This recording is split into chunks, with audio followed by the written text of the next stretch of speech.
2013 में आईसीसी ने पहली बार अंबानीज के इन्वॉल्वमेंट को लेके कमेंट किया। उन्होंने बोला कि इंडियन गवर्नमेंट की ये रिस्पॉन्सिबिलिटी है कि वो ये पता करें कि अंबानीज कुछ इन्फ्लुएंस तो नहीं कर रहे, क्या उनके इतना ज्यादा क्रिकेट में घुसने की वजह से कोई प्रॉब्लम तो नहीं हो रही है। ये बात किसी से छुपी नहीं है कि जय शाह कौन है और इनके अंबानी से क्या रिश्ते हैं। ये पूरा कनेक्शन आप अच्छे से समझ रहे हैं तो किस तरह से वायरस की तरह अंबानी क्रिकेट की दुनिया में घुसे हुए हैं और कठपुतली की तरह पूरे हिंदुस्तान के क्रिकेट को चला रहे हैं बीसीसीआई के साथ मिल। आइए इस अंबानी नाम की दीमक को समझते हैं कि ये कैसे क्रिकेट को खा रही है। दोस्तों, एक वक्त था जब क्रिकेट खेल हुआ करता था, लेकिन इन धंधे वालों ने अब क्रिकेट को धंधे पे बैठा दिया। 1987 में इंदिरा गांधी को ऑफर आया कि आप अपने देश में वर्ल्ड कप कराइए। उस वक्त बीसीसीआई के पास इतने पैसे नहीं हुआ करते थे कि वो वर्ल्ड कप जैसा बड़ा टूर्नामेंट अपने देश में करा सके, जिसपे धीरूभाई अंबानी ने पहली बार क्रिकेट की दुनिया में कदम रखा,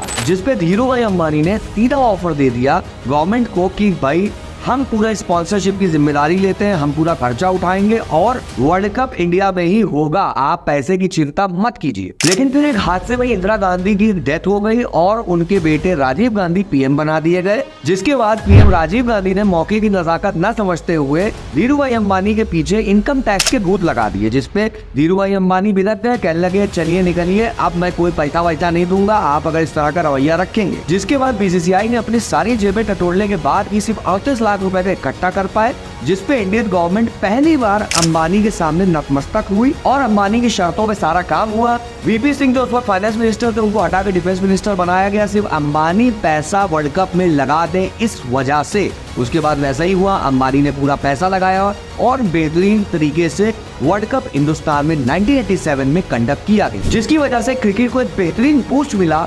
लेकिन किसी को क्या मालूम था कि ये परिवार क्रिकेट की दुनिया में कितना आतंक मचाने वाला है। फिर आता है 2008, आईपीएल की होती है शुरुआत।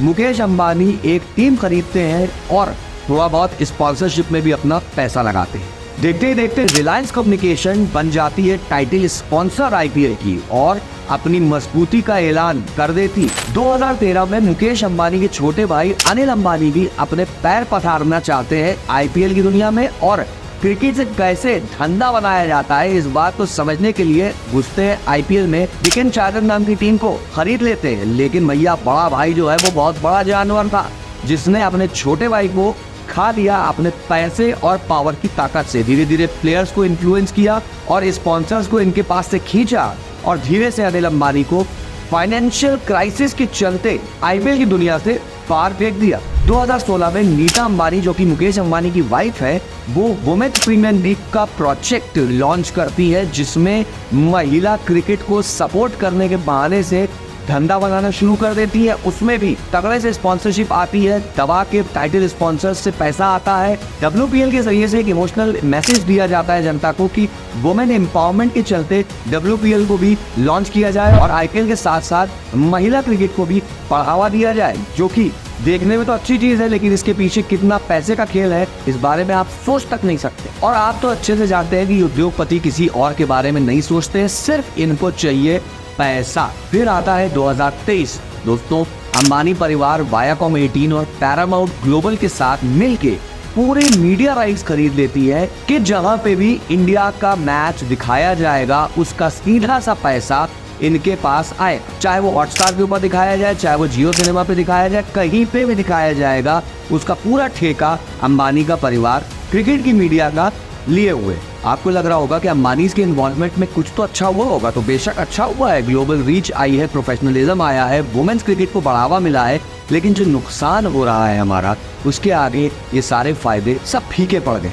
आइए इस अंबानी नाम की दीमक को समझते हैं कि ये कैसे क्रिकेट को खा रही है। सबसे पहला पॉइंट है ओवर कमर्शियलाइजेशन। दोस्तों, ओवर कमर्शियलाइजेशन का मतलब ये हुआ कि इनका ज्यादा ध्यान इस पे रहता है कि पब्लिक इंटरटेन हो रही है कि नहीं हो रही है, ज्यादा से ज्यादा टीआरपी आए, ज्यादा से ज्यादा व्यूज आए, पब्लिक बहुत ज्यादा से ज्यादा देखे और स्किल और जो कॉम्पिटिटिव फीलिंग है इस सब में बिल्कुल खत्म होती चली जा रही है। उसका सीधा सा एग्जांपल आपको रोहित शर्मा का उतरा हुआ चेहरा आपको पूरा जवाब दे देगा। आगे मुझे कुछ कहने की जरूरत नहीं, आप मेरा पॉइंट समझ में। दूसरा है आईपीएल में अनफेयर एडवांटेज मिलना। दोस्तों, पैसे की ताकत बहुत बड़ी ताकत होती है, जिससे ये ग्राउंड तक चेंज करा देते हैं, प्लेयर्स को इन्फ्लुएंस कर देते हैं, इधर से उधर ट्रेडिंग इन्फ्लुएंस कर देते हैं, आईपीएल ऑक्शन को इन्फ्लुएंस कर देते हैं। आपको क्या लगता है जो पैसा आपको आईपीएल ऑक्शन में दिखता है वही सामने होता है? दोस्तों हार्दिक पांड्या इसका बहुत बड़ा एग्जांपल है, जिनको 100 करोड़ से ऊपर दिया गया है अलग से बैकग्राउंड में कि आप गुजरात टाइटंस छोड़ के हमारी टीम में आ जाइए।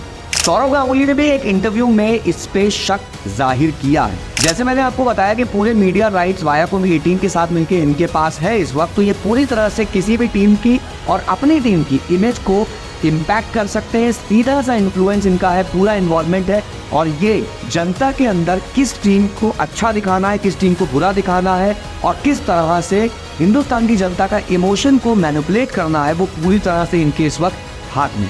दोस्तों वर्ल्ड कप के जो सबसे मेन मैचेस थे उसमें आपने नीता अंबानी को जरूर देखा होगा। अब आप सोचिए इतना बड़ा धंधा छोड़ के कोई आदमी मैच देखने आ रहा है तो इसका मतलब उसका कुछ ना कुछ स्टेक्स है, इन्वेस्टमेंट है, कुछ ना कुछ उसकी फिक्र है जो वो हर की मैचेस में दिखी है। वीडियो अच्छी लगी हो तो प्लीज लाइक करिए, शेयर करिए, सब्सक्राइब कीजिए। प्लीज दोस्तों हमको सपोर्ट करिए अपने चैनल को बढ़ाने के लिए।